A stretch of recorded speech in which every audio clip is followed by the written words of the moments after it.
नमस्कार मित्रों, आपका हार्दिक स्वागत है एकेएस क्लासेस पर। पिछली क्लासें हमने पढ़ी शाक्तर धर्म या कहें वैष्णव धर्म या कहें पांचरात्र धर्म। उसके बाद हमने शैव धर्म का अध्ययन किया। दोनों धर्मों का हमने दक्षिण भारत में अध्ययन किया, चाहे वो आलवार संत हो चाहे नानायर संत हो। उसके बाद आज हम इस्लाम धर्म पर चर्चा करेंगे। इस्लाम धर्म है, पारसी धर्म है, ईसाई धर्म है, सबका चर्चा हम करेंगे। धार्मिक आंदोलन यहीं पर समाप्त कर देंगे। सभी धर्मों का अध्ययन हम एक साथ कर रहे हैं, वरना मैं चाहता तो इनका आगे अध्ययन करवा देता, किंतु मुझे लगा कि जब हमने जैन धर्म बौद्ध धर्म का अध्ययन किया तो यहीं पास इन सारे धर्मों का अध्ययन करना सर्वदा उपयुक्त होगा, है ना। इस कड़ी में आज हम इस्लाम धर्म पर चर्चा करेंगे। मित्रों, इस्लाम धर्म के संस्थापक, मैं कुछ बात नहीं करूंगा, आप समझदार हैं, मेरी आपसे क्या क्या अपेक्षाएं हैं, आप इस पर विचार करें। मुझे बार बार आपको याद दिलाने की आवश्यकता नहीं है। यदि आपको प्योर जानकारी मिल रही है तो मेरी जो अपेक्षाएं हैं आपसे, उसे पूर्ण करने में सहयोग प्रदान करें। बस इतना ही कहूंगा और कुछ कहे बिना मैं सीधे आपको इस्लाम धर्म पर ले चलता हूं कि इस्लाम धर्म के संस्थापक कौन हैं। इस्लाम धर्म के संस्थापक मित्रों पैगंबर हजरत मोहम्मद साहब को कहा जाता है। किन्हें? पैगंबर हजरत मोहम्मद साहब को इस्लाम धर्म के संस्थापक के रूप में जाना जाता है। अब पैगंबर साहब की कुछ जीवन परिचय पर यदि प्रकाश डाले तो पैगंबर साहब का जो जन्म होता है वो 570 ईस्वी में होता है। कहाँ होता है? मक्का में। मक्का कहाँ है मित्रों? सऊदी अरब में। तो पैगंबर साहब का जन्म 570 ईस्वी में मक्का में होता है एवं इनकी मृत्यु 632 ईस्वी में मदीना में होती है। मक्का में जन्म, मदीना में मृत्यु। दोनों एक प्रकार से इस्लाम धर्म या मुस्लिम भाई बहनों के ये दोनों तीर्थ स्थल माने जाते हैं। तो 570 में जन्म और फिर 632 ईस्वी में मदीना में मृत्यु। पैगंबर साहब के पिताजी का नाम अब्दुल्ला था, माता का नाम अमीना था।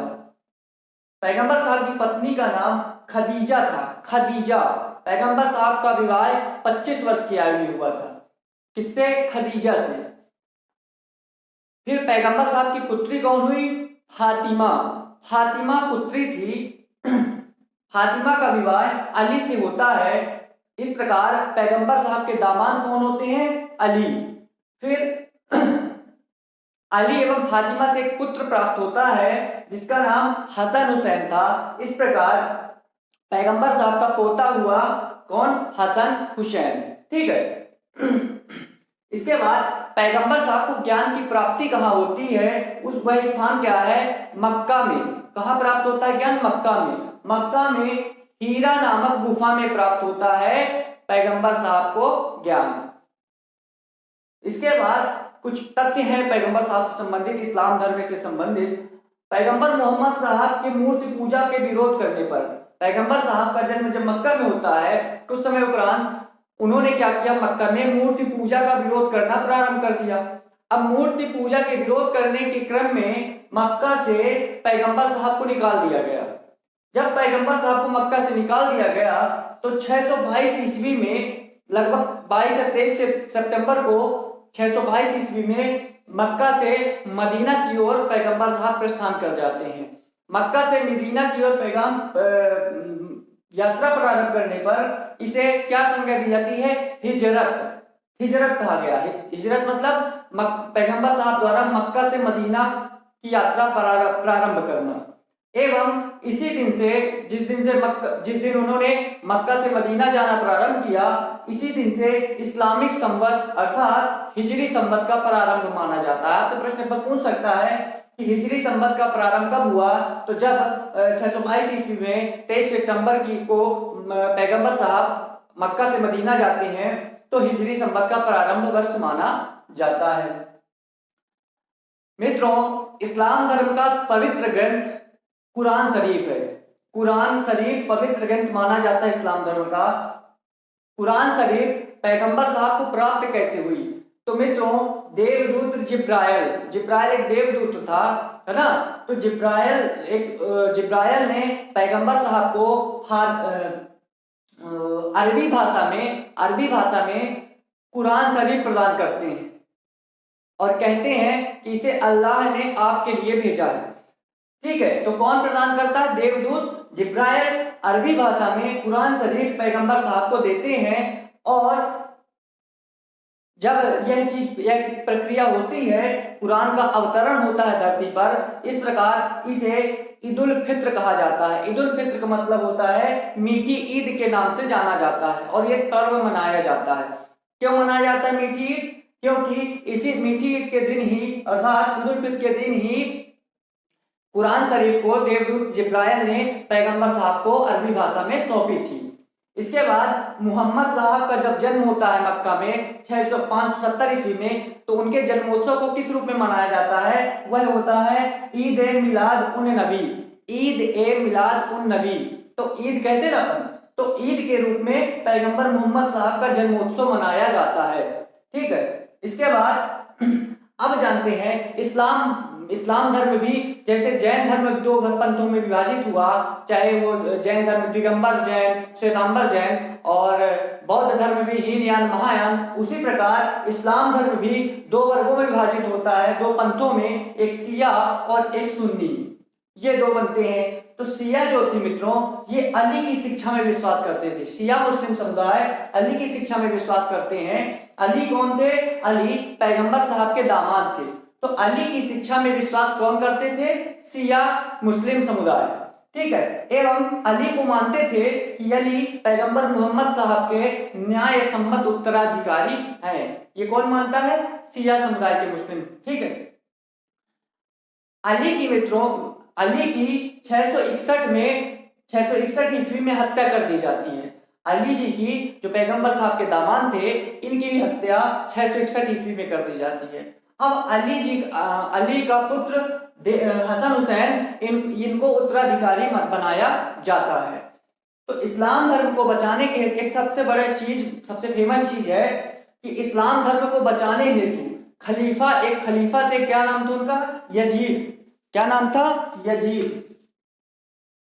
तो खलीफा यजीद एवं हसन हुसैन के मध्य, खलीफा यजीद एवं अली जी के पुत्र हसन हुसैन के मध्य युद्ध होता है। और वो युद्ध कहाँ होता है? करबला में होता है। करबला कहाँ स्थित है? इराक में स्थित है। आपसे पूछे करबला कहाँ है? इराक में स्थित है। तो इस्लाम धर्म को बचाने हेतु खलीफा यजीद एवं हसन हुसैन के मध्य एक प्रसिद्ध करबला अर्थात इराक का युद्ध होता है। और इस प्रकार हसन हुसैन शहीद हो जाते हैं। कब होते हैं? 680 ईस्वी में। 680 ईस्वी में इस युद्ध में हसन हुसैन शहीद हो जाते हैं। उनकी इस शहादत को मुहर्रम पर्व के रूप में मनाया जाता है। आप लोग जानते हैं कि हमारे मुस्लिम भाई मुहर्रम पर्व मनाते हैं। मुहर्रम पर्व क्यों मनाया जाता है ये जानना आवश्यक है, क्योंकि उस दिन हसन हुसैन की शहादत होती है। ठीक है, शहीद होते हैं, उनकी शहादत के उपलक्ष्य में ही मुहर्रम पर्व मनाया जाता है। और पैगंबर मोहम्मद साहब के जन्मोत्सव को ईद ए मिलादुन नबी के रूप में मनाया जाता है। ठीक है, इसके बाद शिया मुस्लिम समुदाय के बाद अब सुन्नी मुस्लिम समुदाय की बात करते हैं। दूसरा पंथ है सुन्नी।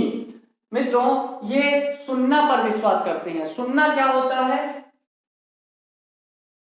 मोहम्मद साहब के कार्य व कथन पर विश्वास, अर्थात ये पैगंबर मोहम्मद साहब को मानते थे। कौन? सुन्नी समुदाय के लोग, अर्थात मोहम्मद साहब के कार्य एवं कथनों पर ये ज्यादा भरोसा रखते थे, उन पर ज्यादा विश्वास करते थे। कौन? सुन्नी समुदाय। जबकि शिया समुदाय अली के ऊपर, जो पैगंबर साहब के दामाद थे, उन पर विश्वास करते थे। इसके बाद मोहम्मद साहब की जब मृत्यु हो जाती है, पैगंबर मोहम्मद साहब की, तो मृत्यु के बाद इस्लाम के सर्वोच्च धार्मिक गुरु खलीफा कहलाते हैं। कौन कहलाते हैं? अब जब पैगंबर साहब की मृत्यु हो जाती है तो खलीफा इस्लामिक सर्वोच्च धार्मिक गुरु इस्लाम के माने जाते हैं। देखिए, यह हसन हुसैन के भी जो युद्ध हुआ था वो खलीफा यजीद से हुआ था। तो खलीफा पद पैगंबर साहब की मृत्यु के बाद ही आ गया था। ठीक है, प्रारंभिक 4 खलीफाओं के नाम आते हैं: अबू अकबर,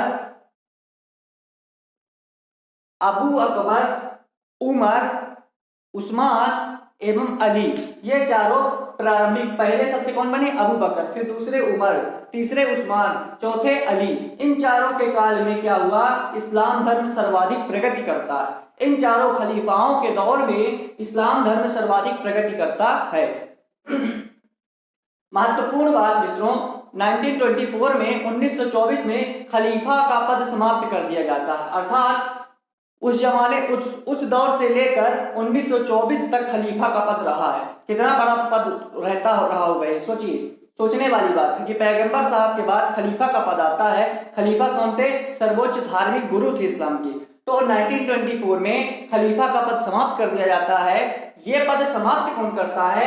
यह पद तुर्की के राजा थे, तुर्की के शासक थे, उनका नाम था मुस्तफा कमाल पाशा। मुस्तफा कमाल पाशा के द्वारा 1924 में खलीफा का पद समाप्त कर दिया जाता है। मोहम्मद साहब की, पैगंबर मोहम्मद साहब की सर्वप्रथम जीवनी किसने लिखी? सर्वप्रथम जीवनी किसने लिखी? वो उनका नाम था इब्न इसाक। इब्न इसाक ने पैगंबर मोहम्मद साहब की सर्वप्रथम जीवनी लिखी। ठीक है मित्रों, अब जानते हैं, ये तो बात थी मक्का मदीना में, है ना, भारत से बाहर मुस्लिम समुदाय के बारे में। भारत में मुस्लिम समुदाय का आगमन किस प्रकार होता है, इसको जानना आवश्यक है कि भारत में इस्लाम का जो आगमन होता है, जानने योग्य कि इस्लाम का सर्वप्रथम भारत में आगमन किसके द्वारा होता है? वह है अरबों द्वारा होता है। जब भारत पर अरब आक्रमण होता है, अरब आते हैं, तो साथ में उनके इस्लाम धर्म का भी आगमन भारत में होता है।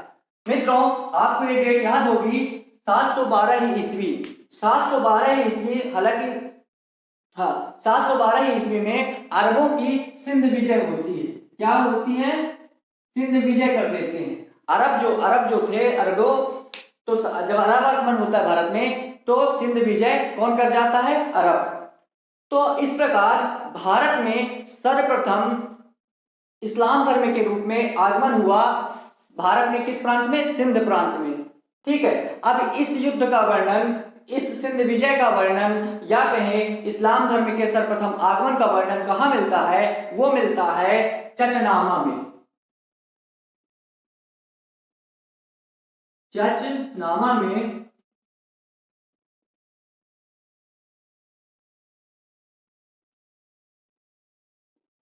ठीक है, तो ये इसका सारा साक्ष्य, सभी साक्ष्य चचनामा में मिलता है, जिसके लेखक कौन है? अली अहमद। ठीक है, आज हम ईसाई धर्म और पारसी धर्म का अध्ययन करेंगे।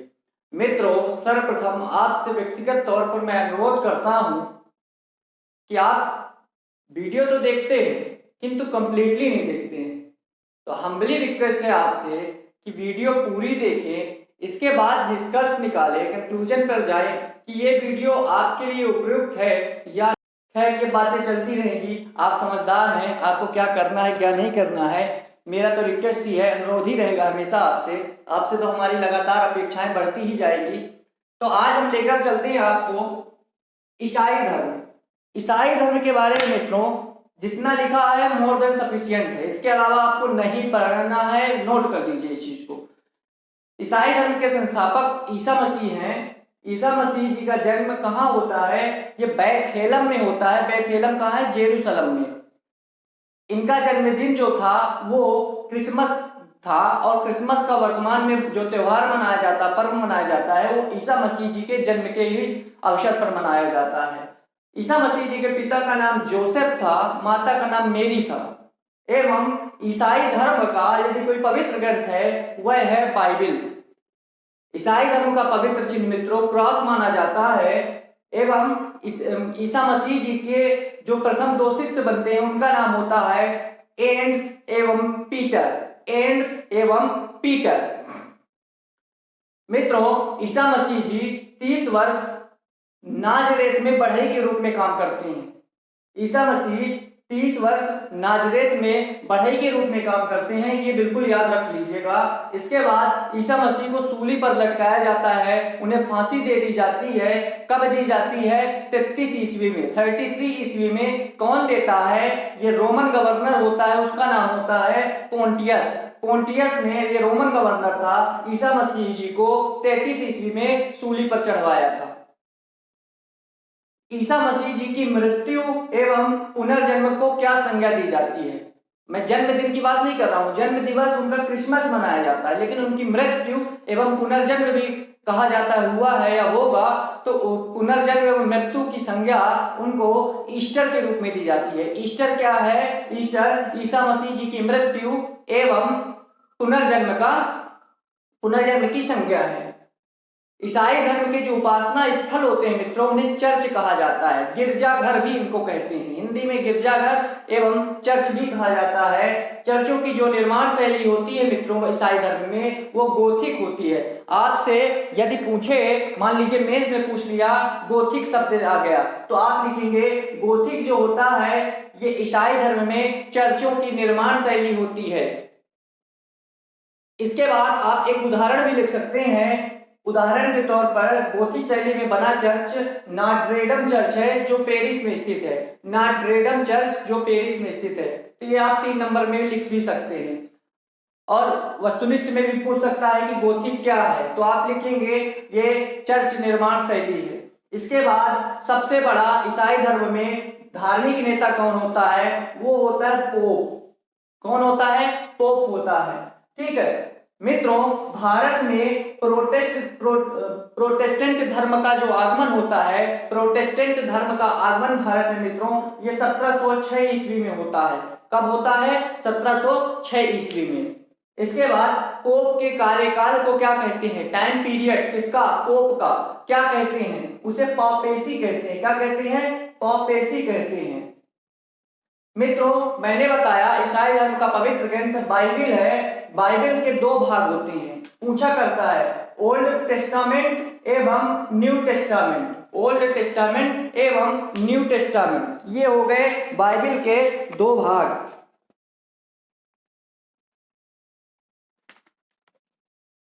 हाँ, इसके बाद चर्चों का निर्माण प्रारंभ कब होता है? वो होता है 12वीं शताब्दी में। 12वीं शताब्दी में सबसे पहले फ्रांस में चर्चों का निर्माण किया गया। इसके बाद भारत का सबसे बड़ा चर्च या कहें भारत का सबसे बड़ा गिरजाघर कौन सा है? तो वह है मित्रों गोवा में सी कैथीड्रल।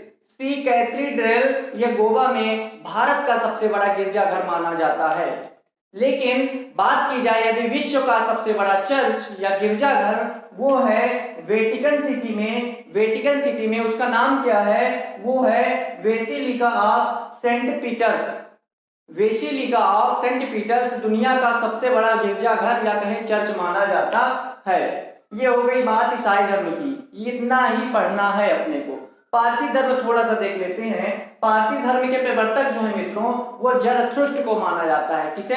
जरथुष्ट्र को। ये मूलतः ईरानी थे मित्रों। पारसी धर्म का पवित्र ग्रंथ जिसमें पारसी धर्म की शिक्षाओं का संकलन किया गया है उसे जिंद अवेस्ता कहते हैं। जिंद अवेस्ता या जेंद अवेस्ता कहते हैं मित्रों। इसका अन्य नाम ईरानी ग्रंथ भी इसी को बोलते हैं।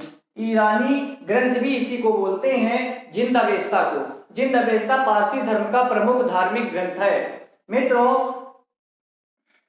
पारसी धर्म के अनुयायियों के जो इष्ट देवता होते हैं वो अहुर हैं। केवल अहुर की पूजा करते हैं ये लोग। अहुर ही इनके आराध्य देवता माने गए हैं मित्रों। मैं बताया था जब आर्यों के मूल निवास स्थान के संदर्भ में विभिन्न विद्वानों के मत क्या थे, उसमें एक महान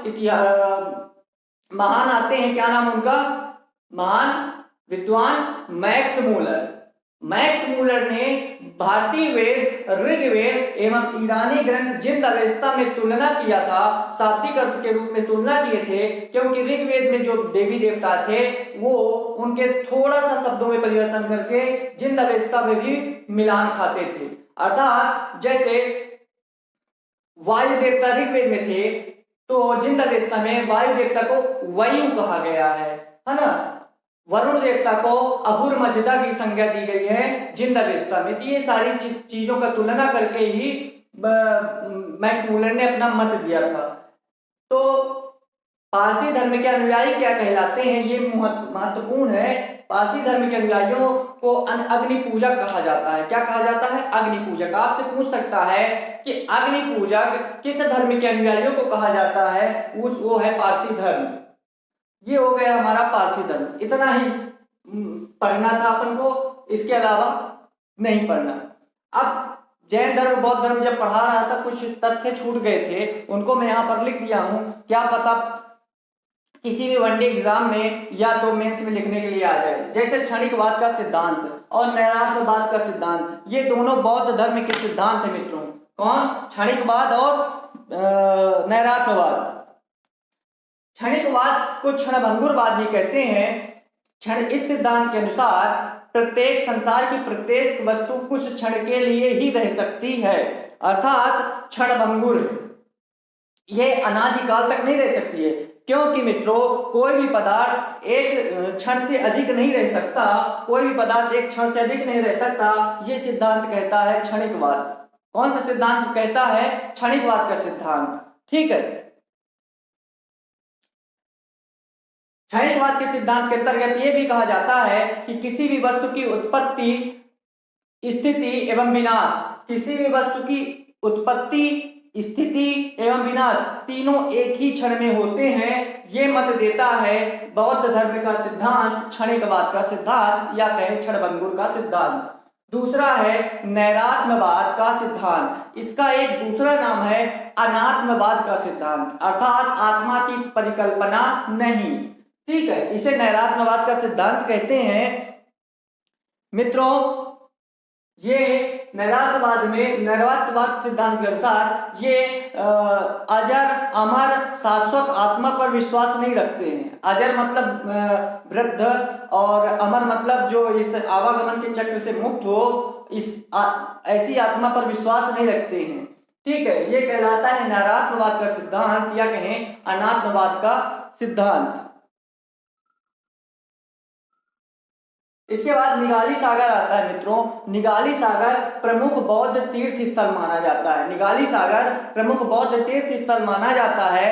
सम्राट अशोक जब मगध राज्य में मौर्य वंश आता है, उसमें चक्रवर्ती सम्राट अशोक आते हैं। चक्रवर्ती सम्राट अशोक अपने शासनकाल के 12वें वर्ष निगाली सागर अपनी यात्रा पर आते हैं। ठीक है,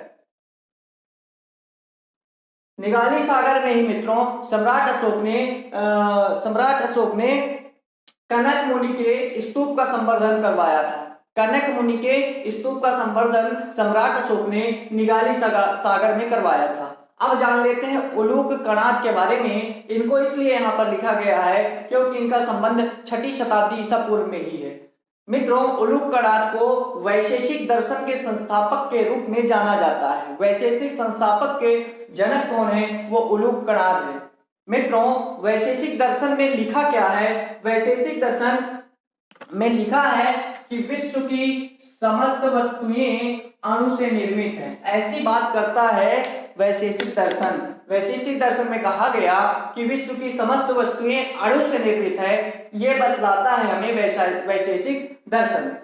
कणाद के सिद्धांत के आधार पर ही मित्रों, कणाद के सिद्धांत के आधार पर ही आधुनिक अणु सिद्धांत का प्रतिपादन किया गया।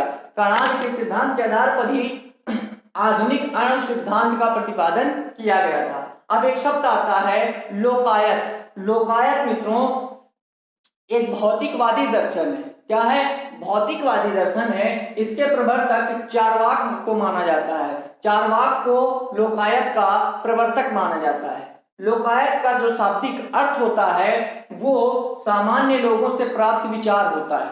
सामान्य लोगों से प्राप्त विचार को ही लोकायत की संज्ञा दी जाती है। मित्रों लोकायत में लोक के साथ लगाव को महत्व दिया गया है, अर्थात लोक के साथ लगाव के महत्व को सर्वोपरि स्थान प्राप्त है लोकायत में। मित्रों अब जान लेते हैं चार्वाक। चार्वाक कौन थे? चार्वाक जो थे भौतिकवादी दर्शन के प्रमुख प्रवर्तक थे। भौतिकवादी दर्शन अर्थात लोकायत के ही प्रमुख प्रवर्तक माने जाते हैं चार्वाक। चारवाक जो है मित्रों, ये मोक्ष की कामना के विरोधी थे, ये मोक्ष को नहीं मानते थे। ठीक है, इन्होंने ब्रह्मा व ईश्वरी सत्ता पर अविश्वास रखा। इनका जो था एक प्रकार से ये नास्तिक थे। नास्तिक मतलब ईश्वरी सत्ता पर इनका विश्वास नहीं था। वास्तविक योगदान इनका भौतिकवादी दर्शन में है। चारवाक का जो भौतिक वास्तविक योगदान होता है वो भौतिकवादी दर्शन लोकायत के रूप में सामने आता है। ये हमारी सामान्य जानकारियां तो जो छूट गई थी और महत्वपूर्ण की दृष्टि से अच्छा स्थान रखती हैं, इसलिए हमने यहाँ बताना उचित समझा। तो आज से हमारा मित्रों धार्मिक आंदोलन एवं जैन धर्म, बौद्ध धर्म, महावीर स्वामी, गौतम बुद्ध, इसके बाद भागवत धर्म, फिर वैष्णव धर्म, ईसाई धर्म, इस्लाम धर्म, पारसी धर्म, सब कुछ अध्ययन कर लिया। अब हम आपको लेकर चलेंगे मगध वंश पर। मगध वंश पर सबसे पहले किन किन राजाओं का, किन किन वंशों का शासन था, इसके बाद मौर्य वंश किस प्रकार आता है, मौर्य वंश के उत्कर्ष कैसे हुए, जन्म कैसे हुआ,